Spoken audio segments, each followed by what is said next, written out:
Greetings. I'm Steve Cole. I'm the pastor of the First Methodist Church in Oswego, Kansas, as well as the West Mineral Methodist Church in West Mineral, Kansas. I'm glad that you can be with me today. Today we're going to be looking at a sermon for August 20th, 2023. And we're kind of looking at the life of Joseph. At this point, Joseph has been sold into slavery to Egypt. And we see what happens when his brothers were jealous of him and first plotted to kill him, but they decided to change their mind and instead sold him into slavery as a band of traders were going across the desert and on their way to Egypt, and so they sold him to the traders, who then sold him to somebody there in Egypt. And that's where we start our story today, in Genesis 39, verses 1 to 6. Now Joseph was taken down to Egypt, and Potiphar, an officer of Pharaoh, the captain of the guard, an Egyptian, bought him from the Ishmaelites who had brought him down there. The Lord was with Joseph, and he became a successful man. He was in the house of the Egyptian master.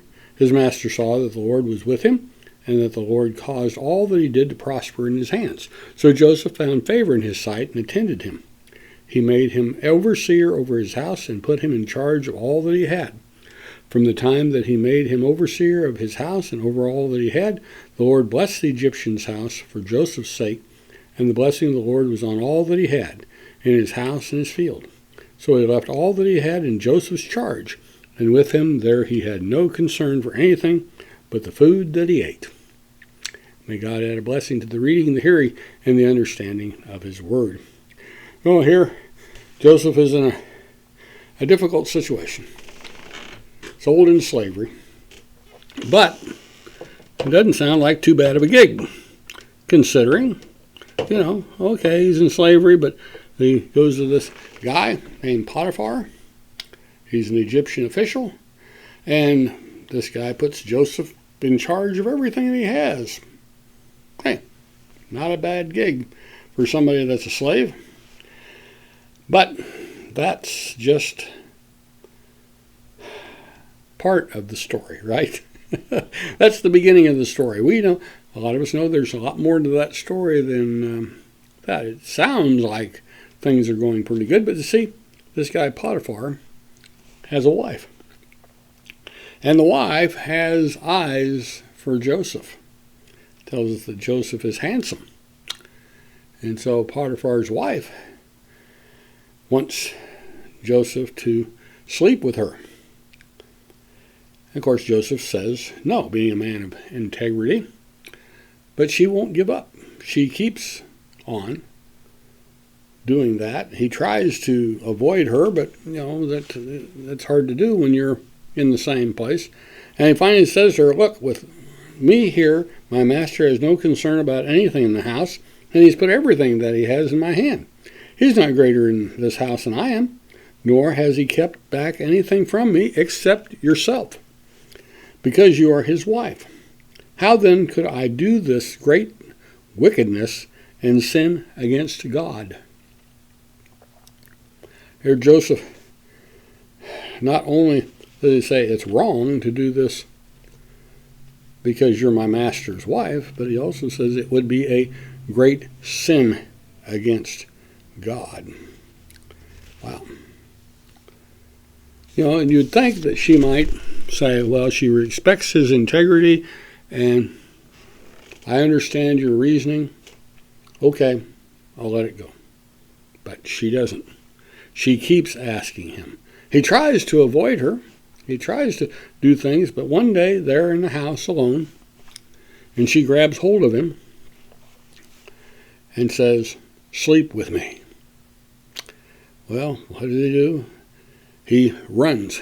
He slips out of his coat that she's grabbed hold of, and out the door he goes. Now, I don't know whether, what undergarments he might be wearing underneath that, but still, it'd be kind of embarrassing to be running out of the house with hardly any clothes on. And so she rather than be embarrassed by what has taken place, turns the tables on him. She yells out and has all the other servants come and says, "He tried to rape me." And when her husband comes home, tells him the same story.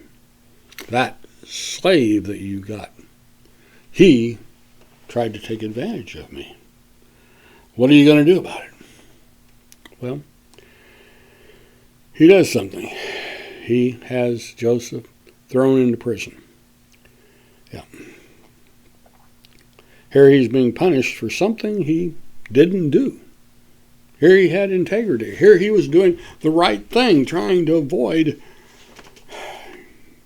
getting into trouble, but instead ends up getting into trouble. Every now and then we hear a news item about someone that's been in prison for several years, and they reopen the case and find out, especially now with new DNA, using that, they can find sometimes that someone not guilty, that they didn't commit the crime, and they get out of jail after they've done that. Yeah. And we're told twice in this story that the Lord was with Joseph. That's what it tells us at the very beginning in verse 2. The Lord was with Joseph, and later on, when he's there in prison, in verse 20 and 21, it says, "But while Joseph was there in prison, the Lord was with him." That even though something bad has happened to him, the Lord is still with him. But there's still, it doesn't mean he doesn't get punished for something he didn't do. So now twice in his life, something negative has happened to Joseph. His brothers sold him into slavery, and then this Potiphar's wife accuses him of something he didn't do, and he ends up in prison. Wow. Can we relate to that? Can we relate to something happening in our life that we didn't deserve? Or at least we might know somebody that by no fault of their own, a bad thing has happened to them. It wasn't their fault. They didn't do that. We know people that have lived good lives. They've done good things and lived their good life, but yet they end up getting cancer or having a heart attack or a car accident. And you wonder, why should somebody that is a good person, that's done the good things, done the right things, or people lose their jobs. They've worked for the same company for years and years and years and years, and then the company's either sold or goes out of business, and you think, they've worked there all this time, and now the job's over. Or farmers that have worked diligently, they've worked hard all their lives, tried to make a living, and yet because of bad weather, because of poor crops, because of bad prices, things that are beyond their control, they lose the farm. Sometimes life isn't fair. That's what it seems like anyway. We know there's a chicken plant over in Missouri that their people have been working for that plant for years and years and years. The plant's shutting down. They no longer have a job. Those things happen. Now we can think of churches too.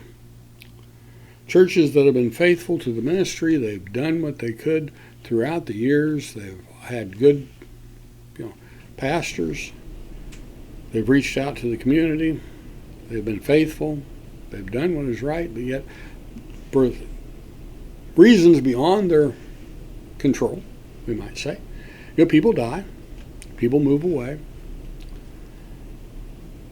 and the community maybe is getting smaller.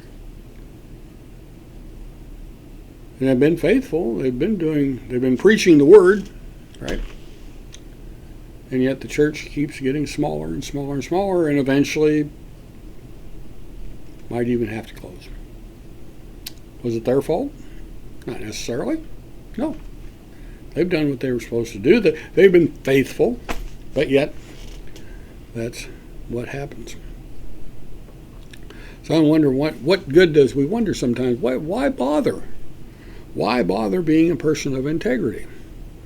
We see people and know people that they fudge on their taxes or have done other things that you shouldn't be done. People that cheat on tests on their resume or make false reports for insurance claims or even worse.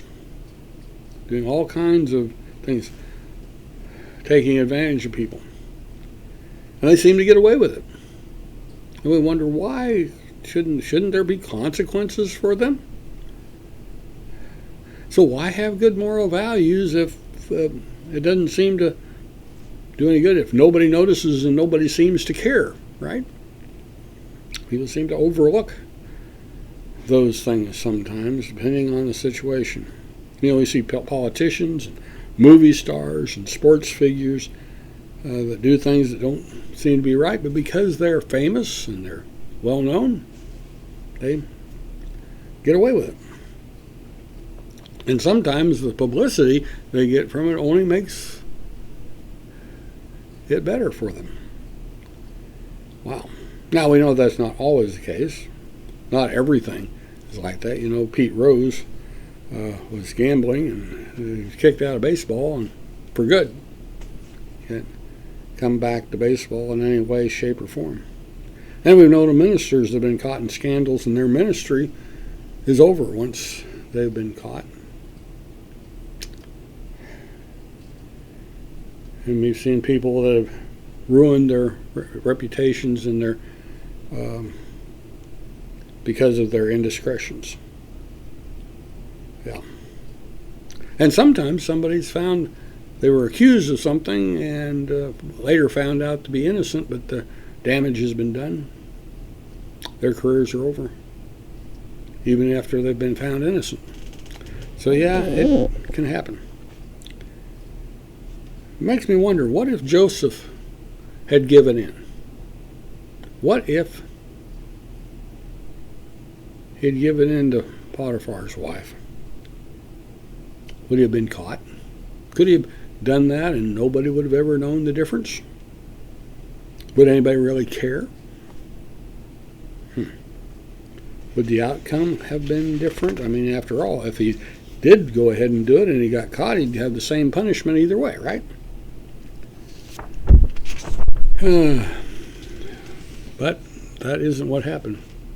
He said, "How then could I do such a wicked thing sin against God?" He would know, and God would know. What he's worried about? Is he worried about losing his job or his life or ending up in prison? No, he's concerned that he can't commit this sin against God.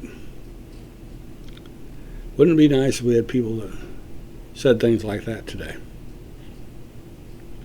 What really prevents people from doing what's wrong?